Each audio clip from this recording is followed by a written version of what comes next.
What's up, y'all? It is your favorite cousin on the internet, and my name is Vivian if you are new, and if you are not, you already knew that. In today's video, first of all, excuse my mama because she super loud. I'm so sorry if you can hear her.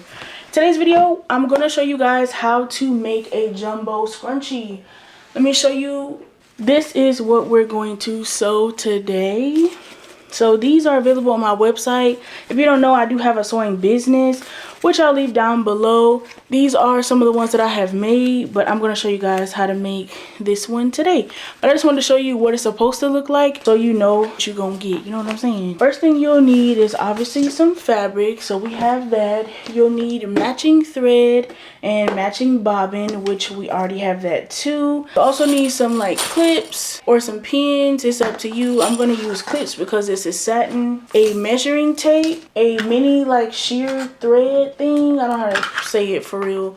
And a rotary cutter or just fabric shears.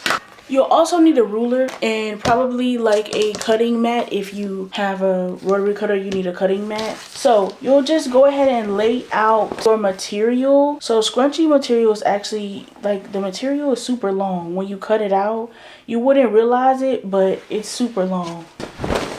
So I'm just folding my material in half to give myself some room. So once you lay your material flat, the next step is to just measure out like your width, your length, stuff like that. What I do to make my scrunchies jumbo, I basically do 7 by 30 or 7 by like 28, 29. So what I'm doing here is take my tape measure, starting on the edge here, above this little like frilly stuff because I don't like that. And then I'm marking all the way down here. And I'm at like basically 29. So I'm good to go with the way I folded it. So we're good on that aspect. And then I'm going to take my tape measure from the edge here and then go across to about 7 inches. Oh, I did not cut straight up. Got it. I don't know what I thought I was doing with that. Then you're supposed to kind of like drag the ruler down so that you get an even cut, girl. I didn't do all that. It's okay. So from this point on, I'm just going to take my fabric shears and just cut in the middle here. I'm going to do a test strip before I get started, like I always do. Okay, I usually do a back stitch and a forward stitch just to, you see how like that little frilly, make sure y'all can see that little frilly. Yeah, that's why I keep doing it, right? Exactly. Okay, I'm gonna do one more just to make sure it's back in line. Now this first part is the most important if you are going to like make scrunchies for your business or whatever like that. The way I do them, the method I use is called a burrito method. It just has a more like the cleanest look to me. And I just like it to look as clean as possible. You want to get your labeling. This is mine for my scrunchies. You want to take your strip, and with the shiny side, you want to leave the shiny side facing up towards you, and you want to fold it in half like a hamburger. Well, I guess you wouldn't fold a hamburger, but you get the point. So you're going to keep these two here together. You're going to get your tag. You're going to put your tag somewhere in the middle, basically. You would typically pin this down, but I'm not going to do that right now.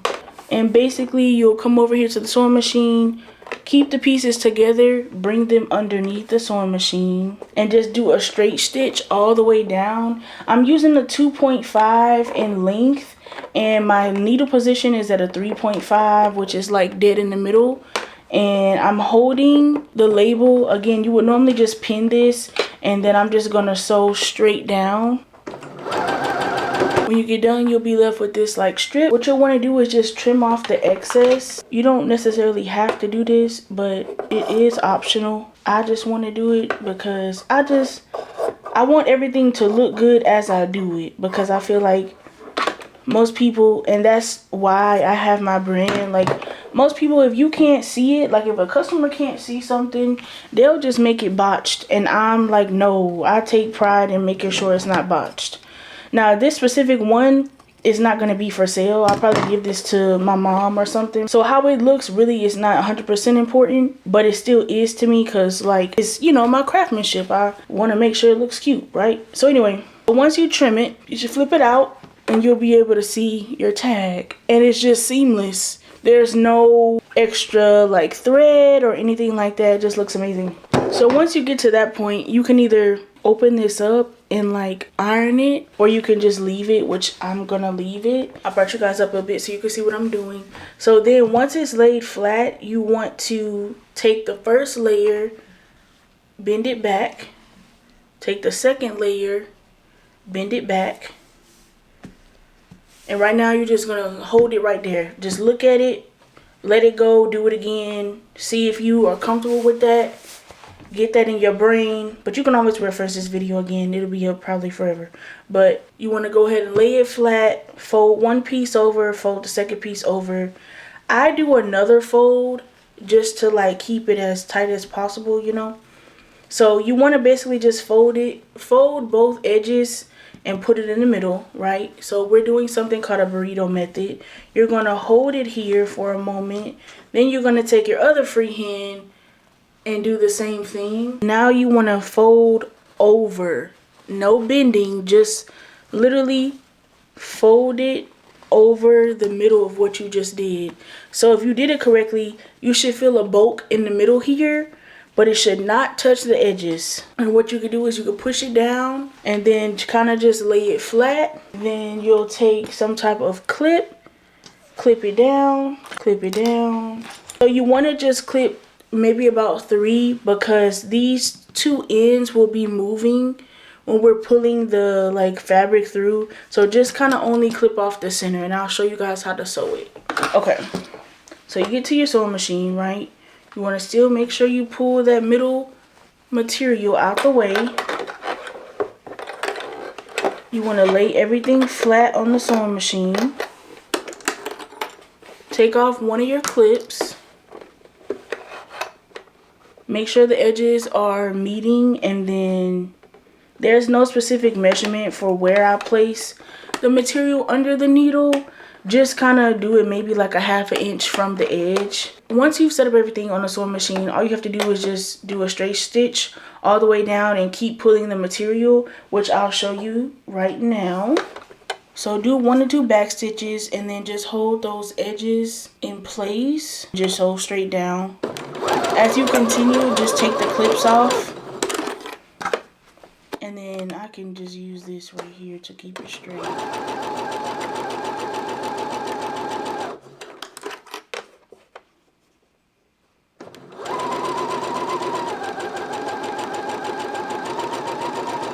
So as you start to get to the end, you'll take these 2 pieces kind of right here. Hopefully y'all can see that. And you'll just pull the inside with 2 fingers. You'll hold one hand over here, and as you can see, I'm just pulling it through, and then you can see the inside, and then I'm just tucking back to that middle, getting it out the way, closing it again, tucking some more. Just, you got to be extra careful, and then sewing straight down again. So I'll do that the entire time till I get basically back where I started from in the beginning, which I'll show you.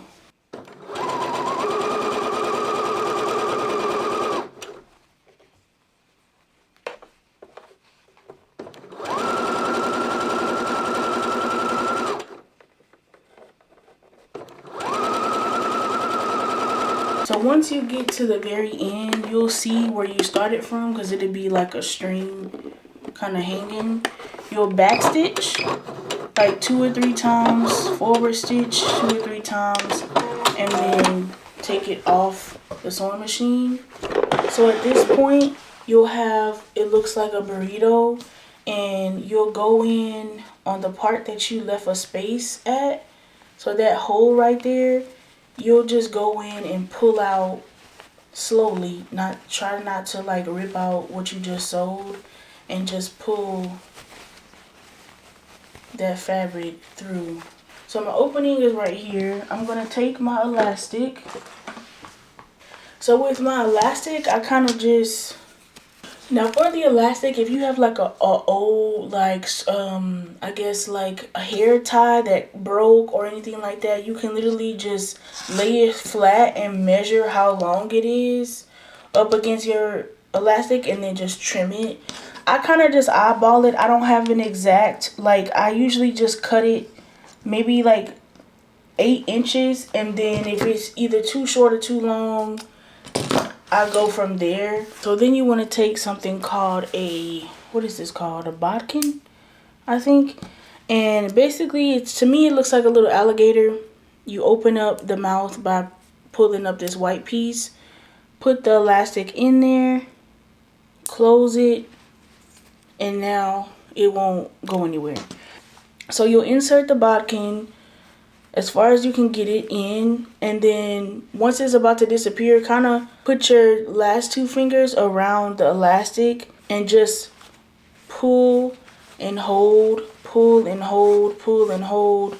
I usually drop it, pull it some more. You want to make sure you hold on to the elastic, because if you don't hold on to the elastic, then all this is for nothing. So I'm just pushing it through. And then once I have it at the desire that I want it to be, sometimes the jumbo scrunchies are a bit tricky. You just got to pull it around. Holding my 2 pieces of elastic together. Gonna pop them right under the sewing machine and just do a straight stitch all the way down. And back stitch a couple of times. So then once you reach that point, then you just want to go ahead and cut the excess scrunchie material, because you don't need it. You would just stretch out the scrunchie. So this type of scrunchie, because of how short I made the elastic, this would probably be for someone who has like thinner hair, but my scrunchies are typically made for people who have thick hair. So you can double it, sometimes triple them, depending on how long I have the elastic and how much material I have. So then in order to close it up and be able to go ahead and wear it, you would just tuck in those little strings, or you could cut them. Kind of take 2 fingers and mash in and kind of like fold it, pull down. Hopefully you guys get what I'm saying. Kind of fold it all in there and then lay it flat as possible and like pull it. And then you would just clip it and then just sew this small little area closed. Now I'm stretching it a little bit because it's satin. You know, you don't want it to be wrong. Now for this step, I try to get as super close to the edge as I can.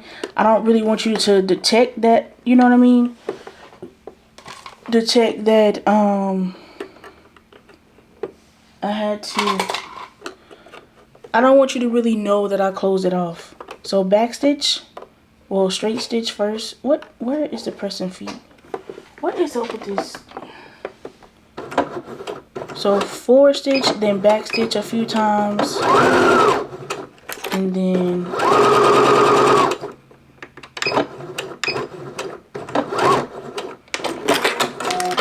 that's it. Well, you will cut this part off, then that's it.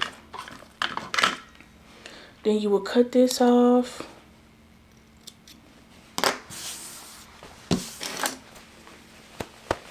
Then just fluff it, stretch it out. Like I said, it's a little wonky at times because it's jumbo, so kind of do make it look however you want it to look. I would say if I wanted it to be more like scrunched up, then I probably should have used a little bit wider, or excuse me, if I wanted it to be like a little bit more scrunchier, then I probably would have needed to have longer elastic, but it's fine. It's just a demo scrunchie, and I can easily just take my tag off of here and it's not a problem. I'll probably leave this one as like a tester since I made it, you know. But yeah, this is how you make a jumbo scrunchie. I mean, it's not as jumbo as what I be making, but you get the point. You know what I'm saying. So thank you guys so much for watching. Thank you for being here for Vlogvember. I'm really enjoying like making these videos. Your girl is tired. I'm not even gonna lie to you. Definitely gonna take a break after Vlogvember, but I'm so thankful and so grateful to all the love and support that I have been receiving, and I just thank you guys so much. I even went viral on YouTube a couple weeks ago on shorts, and it was hilarious. But anyway, thank you guys so much for watching and supporting me. Even if you don't know how to sew, I thank you and appreciate you for watching these videos because it means the world to me. And I will see you guys tomorrow for another day of Vlogvember. Bye.